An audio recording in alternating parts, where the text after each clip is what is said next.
Imagine a world teetering on the edge of the familiar, a place where the fabric of the everyday begins to unravel, revealing glimpses of the extraordinary lurking beneath. You're about to embark on a journey into the enigmatic, where the peculiar and the perplexing intertwine, where every tale twists the mind and tugs at the spirit. It's a descent into the strange, the mysterious, and the unexplained. This is When Reality Frays. New episodes are published every Monday and Thursday, and When Reality Frays is available everywhere fine podcasts are found. Before we move on, please hit that follow or subscribe button and turn on all reminders so you're alerted when new episodes are released. Today's episode contains one story entitled 1 Minute Ago. Janet Hall's existence was a quiet collapse. Not dramatic, not visible. Just the slow wearing down of a person under the weight of repeated minor failures. Her alarm always rang a little too late. Her socks never matched. She was the last one into meetings, the first to forget names. The kind of woman people described as fine with a slight pause because they couldn't remember more. Her life was taking notes from the sidelines in conference rooms, managing spreadsheets, and completing templated correspondence for her boss's signature. Mundane tasks all that didn't require any special skills or training. On the Tuesday it began, she dropped a mug.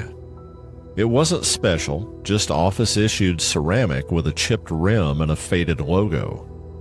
It slipped from her hand in seeming slow motion, and she watched, helpless, as it shattered on the floor with a sharp, echoing crack.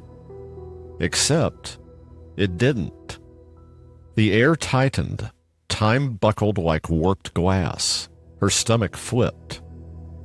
The mug was back in her hand, whole, warm, steam curling from the coffee as if nothing had happened. Her breath hitched. The clock on the wall blinked at her. 9:14 a.m. But it had just been 9:15. She was sure of it. Her heartbeat grew loud in her ears. She set the mug down, fingers trembling. Around her coworkers typed and shuffled papers and sipped coffee. No one noticed what had just unhappened. Janet didn't speak of it, didn't mention it to anyone, didn't Google it. But all day, the phantom sound of shattering ceramic rang in her ears. A week later, it happened again. She was walking home from the grocery store, the plastic bags cutting into her fingers. She wasn't paying attention, she never did, and caught her toe on the edge of a curb. She pitched forward, a bag of groceries splitting open and spilling across the sidewalk. Her phone flew from her jacket pocket, clattering on the concrete and destroying the screen. People looked at her, but no one offered to help. A woman chuckled under her breath. Shame flared hot in her cheeks, and Janet scrambled to scoop up everything, cursing herself and the sidewalk she had tripped over. And then, the reality around her stretched for the briefest of seconds, then snapped back. She blinked, and she was upright, mid-step, groceries still swinging from her arm, phone safe. The world had rewound to 1 minute earlier. She stood motionless, dazed by the perfection of it. It wasn't just memory, it wasn't déjà vu. Time had rewound. She exhaled in sharp, shallow bursts, and then laughter. Soft, uncertain, but real. Janet walked the rest of the way home without any further mishap, her mind whirling, trying to make any sense of what had happened. Reaching her apartment, she paused as a man with a limp and a Saint Bernard on a leash exited the building. He smiled brightly when he saw her, and the dog thrust its head forward in greeting. She automatically returned the smile and scratched the dog's ears before she realized she couldn't remember either of their names, despite having been neighbors for nearly 2 years. She brushed it off as the result of a long, tiring day at work, wished the man a good evening, and gave the dog a parting scratch. But an hour later, as she prepared her dinner, she was still unable to recall their names. She didn't recognize this was the first crack in her foundation. She mulled over the 2 events of the day as she ate the meal she had prepared. She questioned her perception of reality, briefly wondering if she had a brain tumor that was causing hallucinations, even though she had no other symptoms. Then she paused, a fork poised halfway to her mouth. In both instances, she had broken something, a coffee mug and her phone. Was it possible? Janet dropped her fork on the plate and leapt up. She searched the kitchen for something to break to test her hypothesis, but she wasn't willing to risk something she cared about, so it took some digging before she found a mismatched glass salt shaker.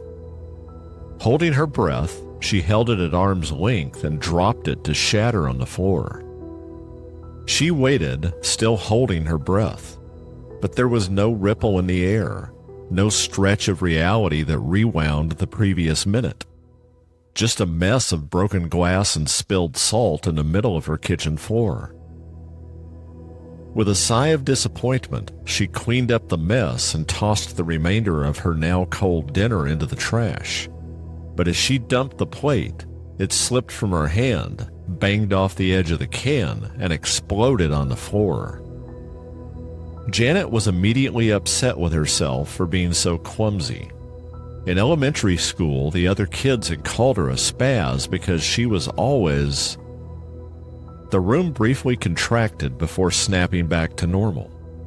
Janet was standing over the trash can, plate in hand. Tingling with excitement, she carefully scraped the plate and gently put it in the dishwasher. And she understood.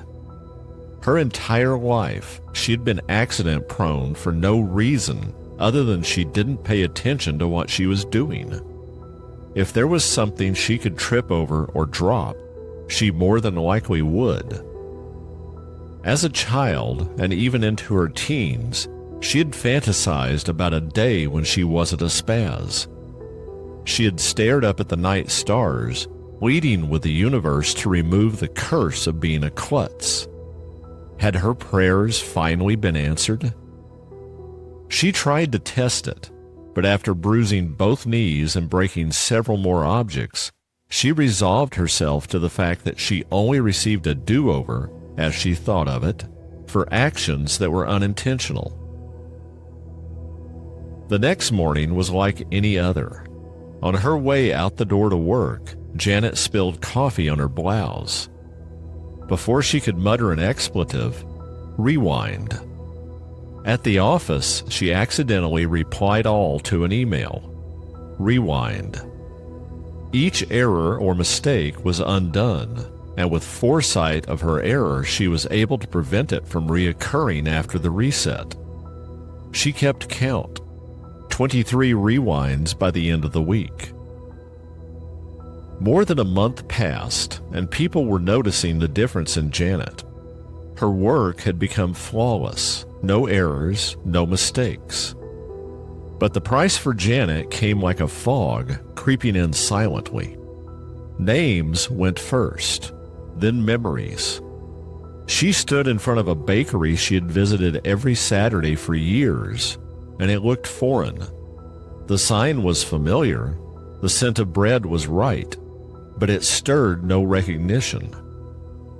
At home, she turned to notes to remind her of her mother's name, her favorite book, her birthday, and even where she had been born. She pasted them to her mirror, her refrigerator. She put reminders in her phone along with photos of her coworkers with their names. One morning, she stared at herself in a mirror and tried to remember if the woman in the reflection was what she'd always looked like. Then, the woman in the mirror blinked, even though Janet hadn't, sending an icy chill down her spine.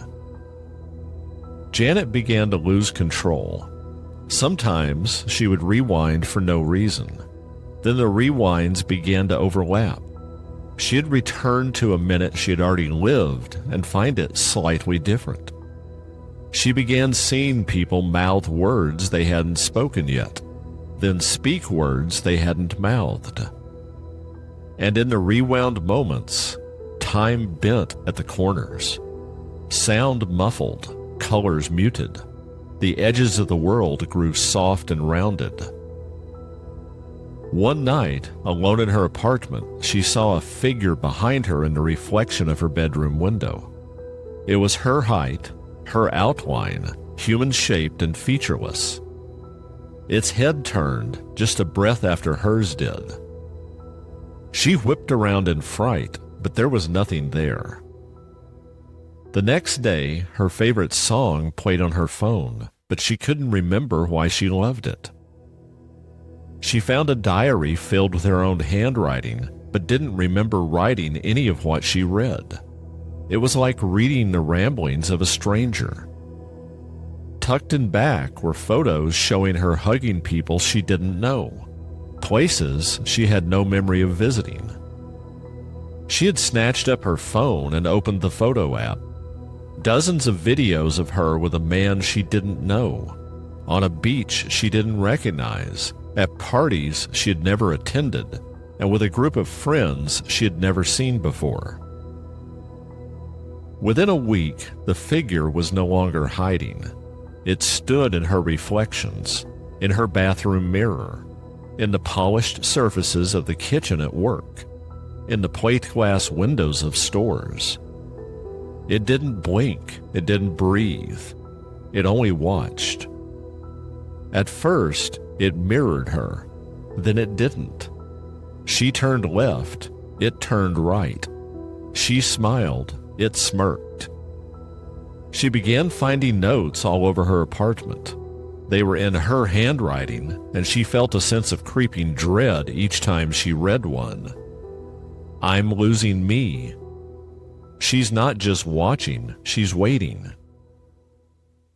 Then she came home from work to find a sticky note she hadn't written. You're nothing without me.